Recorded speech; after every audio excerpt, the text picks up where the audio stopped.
Assalamu Walaikum. Hello friends, how are you? Welcome back to my another video. In this video, I am going to show you how to align two margins in Adobe InDesign. Let's get started. At first, you have to open your InDesign software. Now you want to align margin. You have a document. Now you can see we already opened the document. Now I am select the text box.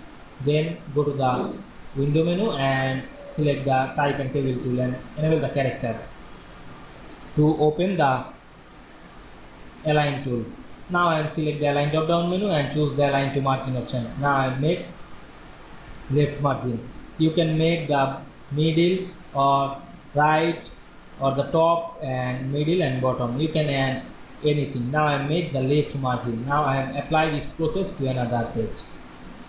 Now you can see we align margins very easily. I hope you enjoyed my video. Please like, comment, share and subscribe my channel. Thanks for watching.